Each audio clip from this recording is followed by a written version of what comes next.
Hello Doctor Who fans, Bolster the Who Hero here and welcome to my very first video on this channel. Today I'm going to be discussing every episode in Series 8 in depth from the very first episode. So if you're looking forward to that, please head into this video, and at the end of the video there'll be a little bit of information about the channel and a sign off. So enjoy! Let's start off with Deep Breath. Deep Breath for me was an episode where the Doctor had to be introduced very well because it was a brand new Doctor, a brand new way of seeing the Doctor because he was a lot angrier, a lot more fierce, a lot meaner, and it really showed in the episode. The episode was stretched out to a longer length, which I really think helped the overall pace of the episode. It felt like it didn't plod along, even though it was like 75 minutes long, and it felt fast-paced, quick, and every single moment was worth it. The only problem that I really had with this episode was the way that the Doctor was talking to people. I know he was supposed to be disorientated, but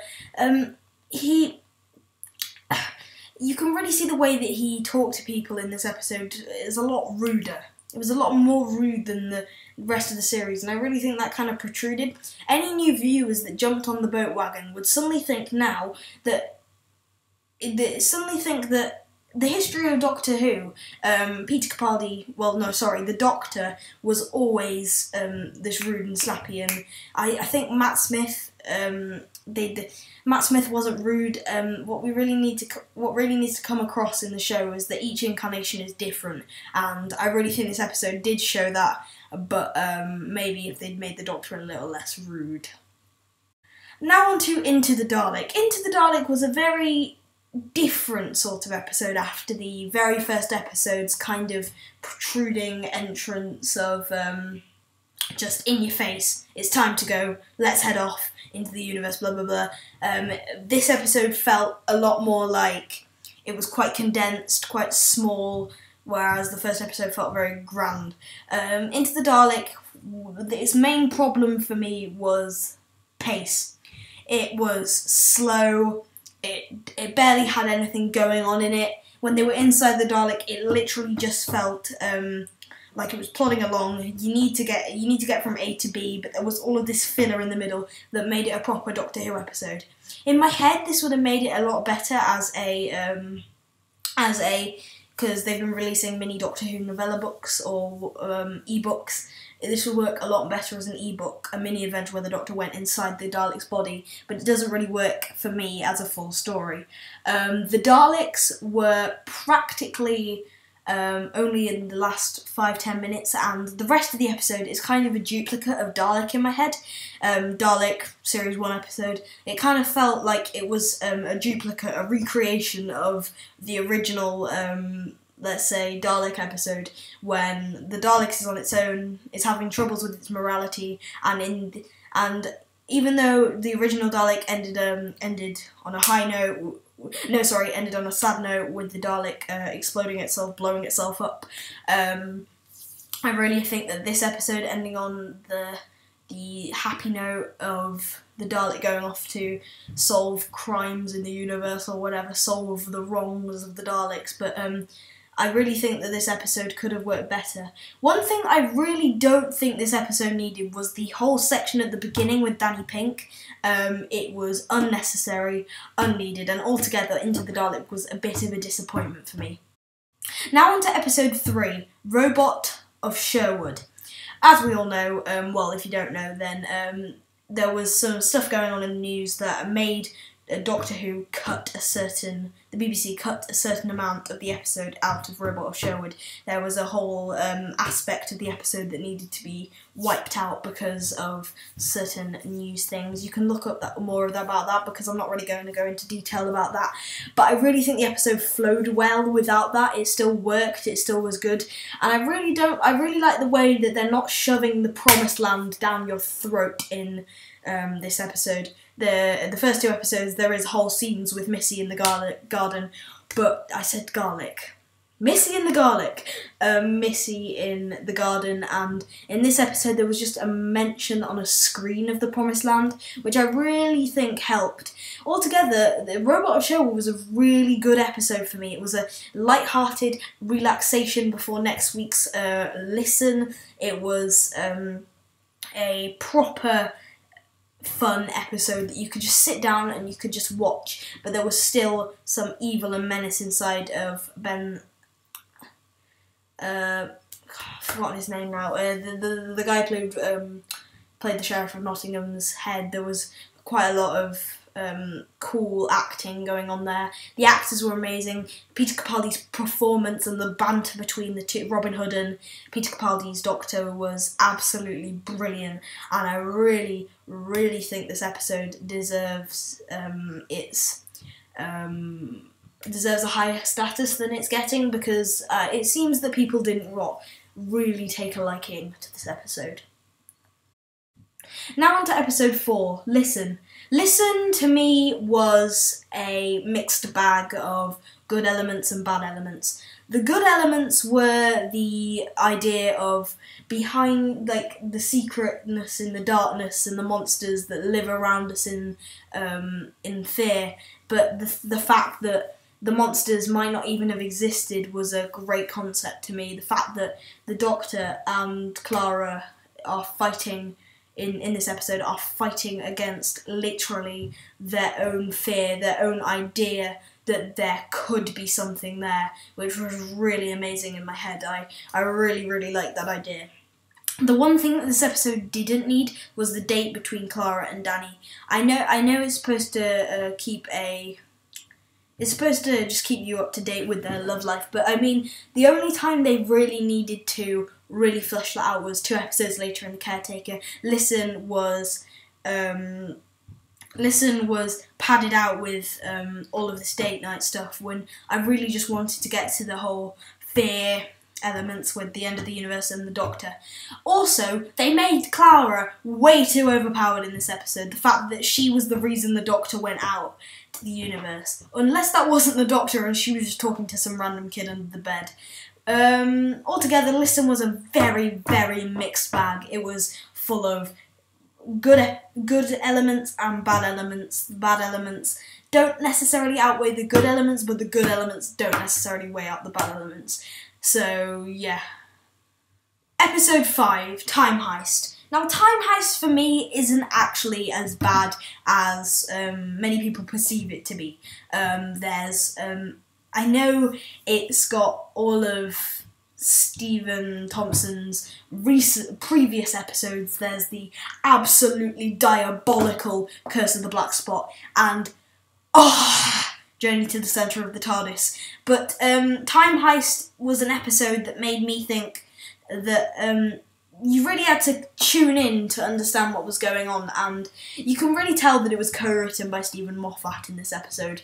The timey-wiminess and the whole Carabraxos bank lady person thing.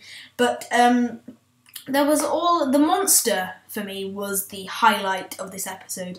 The whole idea that this monster can detect when you're lying and detect whether you're stealing or taking things, or it can practically detect anything and it turns your brain to soup. That idea is completely terrifying to me. Not because I lie a lot, I do not lie, I barely lie ever, but the idea that if I was to tell a lie to save a friend, then that creature could really bring on to me, and I don't know, it's kind of terrifying. Also, I really liked, I don't know why, but I really liked the exploration through the tunnels. I know it was all the flashy, jump cutty, kind of cheap looking flashes, but in between that, there was quite a lot of action and quite a lot of an adrenaline that kind of, in my head, made up for it. So altogether, I think Time Heist was actually a interesting and higher than average episode, especially for Stephen Thompson. Now on to episode 6. I think we're halfway through this video by now. The Caretaker. Now, The Caretaker is where I think this is where the series really takes a turn for the better. From episode 6, the series goes from being a great but slightly average series to going to be a brilliant series with crafted plots. And the thing about The Caretaker that I really like is the fact that it mixes in the two aspects of the story. There's the Doctor, and then there's Clara and Danny. Sometimes episodes like this, they have the Clara and Danny story, and then the Doctor meets them. They have the companion life, and then you've got the Doctor life. And the Doctor life sometimes meets them, but they don't really intertwine. But in this episode, I really like the way that the two aspects kind of intertwined into one flowing narrative that was really interesting and really good fun to watch. Peter Capaldi as the caretaker guy was absolutely brilliant, and I really like the way that the Doctor portrays like a caretaker, because that's kind of what the Doctor is. The Doctor is the hobo-y, old man, creepy guy, but still the guy that you kind of like. So it kind of was kind of a portrayal of the Doctor in my head. So altogether, The Caretaker was a brilliant episode with a great storyline that intertwined with each other, and the Doctor's hatred towards soldiers is pretty good.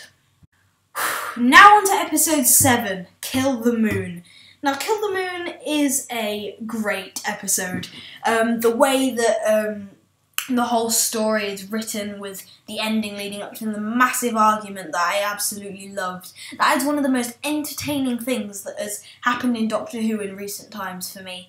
The idea that the Doctor and the companion can actually have this sort of conflict without, because sometimes the conflict isn't that big, it just happens to be like a little snarky argument, but then the conflict is massive in this.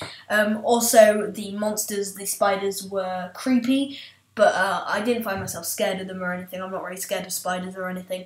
I did find the whole choice. I think every viewer took their own side in the story. Would they kill the creature and keep the world safe, or would they?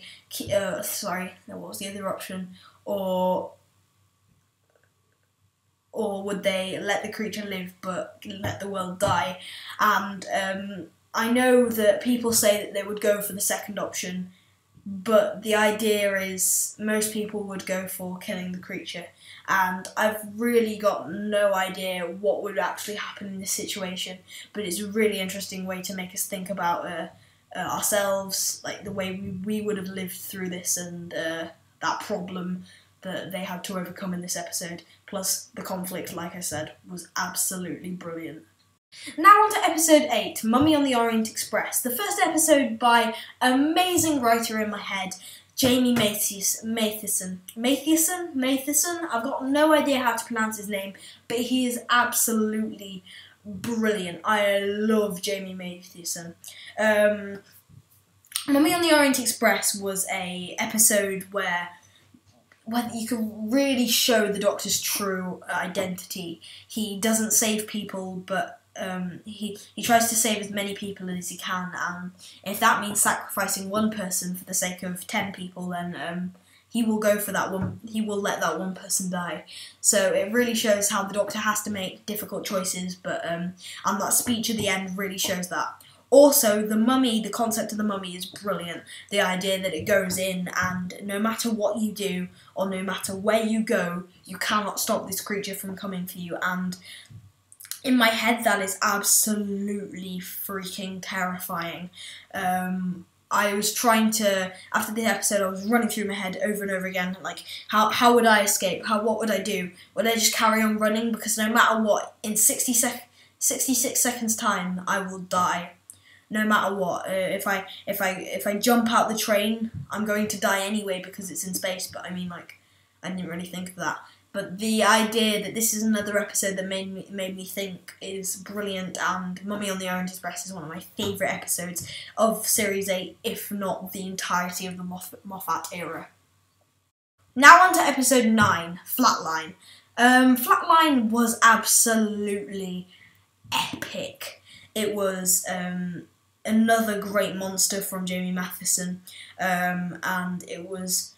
Oh my god, this episode was so good.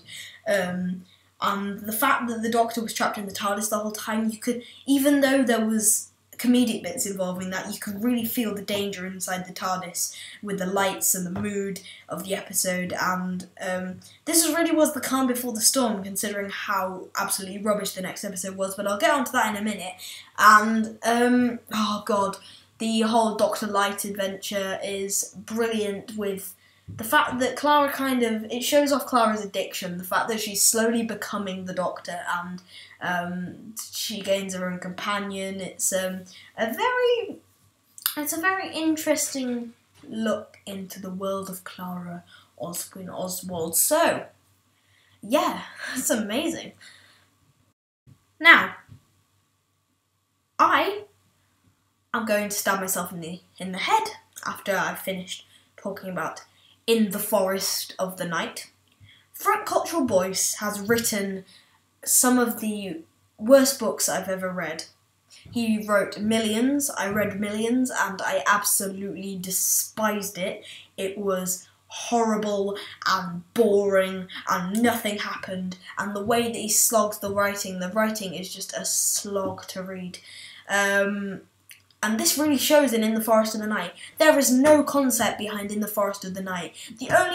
This is just like someone wrote down an idea for an episode and then they went, okay, write 40 minutes of just this. It's like someone wrote the tagline, forest grows everywhere. Just write 40 minutes of that. That's it. That's just nothing. No development on that. No actual monster. Just just throw a little girl in there as well. Oh my god, I hate this episode. It was 45 minutes of hell. The only good things that were amazing were Peter Capaldi's dialogue. Peter Capaldi saves literally every bad episode from being, like, cast into the fiery pits of hell bad. But still, this episode cannot be redeemed. It cannot be saved from its actual just demise. I'm really, really, really mad about this one. Like, I really don't want this. Oh my god. Oh, I hate this episode so much. I hate this episode with a passion. I'm just gonna stop talking about it. Let's move on to better episodes. Now for the final two-parter, Dark Water and Death in Heaven. Dark Water and Death in Heaven were magnificently brilliant. The way that the Missy reveal was brought up, and the way that the story was created, and the Cybermen, and Danny's story, and Clara's grief, and the Doctor meeting Missy, and the Master, and all of the hints, the 3W, the hilariously decrepit idea of don't cremate me. Not hilarious, it's actually pretty dark, but I mean, the way that all of that intertwined was absolutely perfect. And even though Missy is a typical Moffat girl, I do really think that seeing Missy is, watching Missy is one of the most entertaining things possible. Now that we know she's the Master, it adds an extra layer onto it that I didn't see earlier on in the series, and yeah, Death in Heaven and Dark Water are some of my favourite episodes. Plus, it's got Unit in it, and the Brigadier, and I'm serious. These episodes just made my mind blow. And after me kind of losing faith in the show after In the Forest of the Night, this brought me back up to a top ship-shape condition in my Doctor Who fandom. So thank you, Dark Water and Death in Heaven, for saving me. So I hope you enjoyed this video. This channel is going to hopefully prosper and grow as time goes on. I've been watching Doctor Who YouTube channels for nearly a year now, and I've been a Doctor Who fan since 2010. So yeah, I absolutely love the show, and I really can't wait to get into making more videos about it. And if you want to see all of those videos, then please click that subscribe button below, because it really means a lot. Every single person who decides to watch me is a person that inside my head, I feel like I've earned. So thank you for watching. Bye!